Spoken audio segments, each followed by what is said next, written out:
The Frog and the Plagues. Hi guys, remember that plague in the Bible with all those frogs that showed up and ruined Pharaoh's day? Well, it ruined my vacation too. We frogs need to get away from the stinky, overcrowded, and noisy swamps that we live in.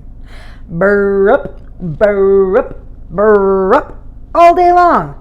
I needed some peace and quiet, so I went to Egypt. Bad choice. Let me tell you my side of the story. So I got this vacation brochure and heard that the Nile River was beautiful this time of year. But as I jumped off the boat, I saw the most disgusting thing. The Nile was gloppy and red. This was not right. The brochure showed the Nile as beautiful and blue. I decided to complain. A little bitty gnat told me that some guy named Pharaoh was in charge of this area. I headed to the palace to give him a piece of my mind. When I arrived, Pharaoh wasn't in a good mood either. Standing before him was some old guy wearing stinky, dirty clothes who looked like he had been hanging out with sheep all day. "Moses, turn this Nile blue again," Pharaoh demanded. "Let my people go," Moses shot back. So this was the guy who ruined my vacation? Moses? He's the one who turned the Nile red? I needed to talk to him face to face. I hopped up on Moses' cloak, but before the first word came to the tip of my rather long tongue, Moses held me up to his face. "Hello, frog," he said. "God has showed me that you're about to get some company." What? I thought. Company? I came here to get away from everyone. But before I could say a word, Moses lifted his staff, and then millions of frogs poured out of everywhere, hopping, jumping, croaking, burping. Frogs piled on top of other frogs. Frogs leapfrogging frogs. Frogs as far as the eye could see. Exactly what I was trying to get away from. I was mad, and so was Pharaoh. "Get these frogs out of here," Pharaoh told him. I couldn't agree more. "Let the Israelites go," Moses shot back. "Moses, I ordered you," Pharaoh yelled. "Nobody tells God what to do," Moses said, and he walked out. Uh-oh, I wondered. Could it get any worse?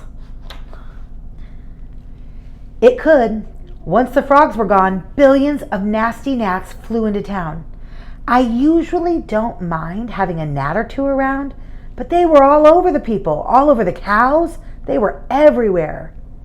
This was just too much.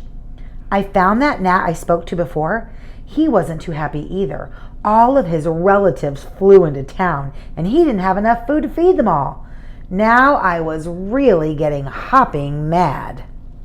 But my terrible vacation didn't end there. After the gnats left, buzzing flies moved in. Now I like flies. They are a frog's favorite food. But boy, are they noisy. Imagine millions of buzzes all buzzing at the same time. It was so noisy, I even lost my appetite. Pharaoh's heart got mad, and I got madder.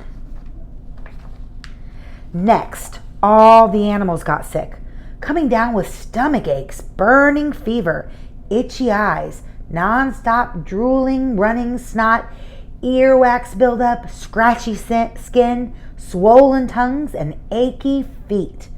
Pharaoh's heart got mad, and I got madder, and a little grossed out too. Then every man and animal broke out in sores. Big, puffy, red bumps appeared on everything, even me. They were worse than warts.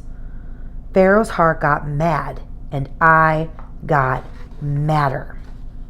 I thought nothing could be as bad as those nasty sores until the hail came. Giant balls of ice fell from the sky, crashing into the ground, smashing everything in its path.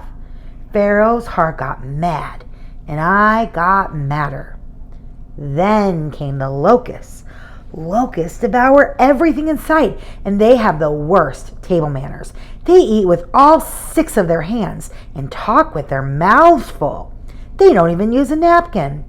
So now I was officially on the worst vacation ever, with the rudest insects on the planet.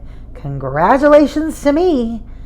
Pharaoh's heart got mad, and I got madder. When the locusts left, the darkness came. Somebody turned off the sun. It was so dark that I couldn't see my tongue in front of my face.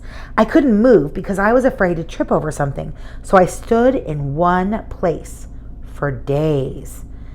Pharaoh's heart got mad, and I didn't get madder. I got scared, so I talked to God. God, I'm sorry I've been so selfish. This vacation has been awful, but instead of getting mad, I should have asked you for help and strength. God was nice about it. That's okay, Frog. I forgive you. You see, Pharaoh is being selfish too. Instead of letting my people go, he keeps demanding they stay and help him. Now I must show him how powerful I am. It's the worst thing he will ever face. Hurry, I'll show you where to go so that you'll be safe. So I hopped the way God showed me, all the way to the house of an Israelite family. They were preparing the house and shutting the door when I squeezed in at the last minute. Inside, the family ate a special meal as a terrible cry echoed through the streets. I didn't want to know what was happening, but I knew that I was safe. The next day, Pharaoh gave in and let Moses and all the Israelites go. Everyone quickly packed up and left. Egypt was a mess, and my vacation time was over, but I was glad I came. I realized how dumb it was for me to get mad about my vacation. God was trying to help all of the Israelites go on a vacation away from Egypt. Now I was just happy that God was with me wherever I went. I even started to smile. Up ahead I saw the Red Sea. It sure looked like a nice place for a swim. But that's another story.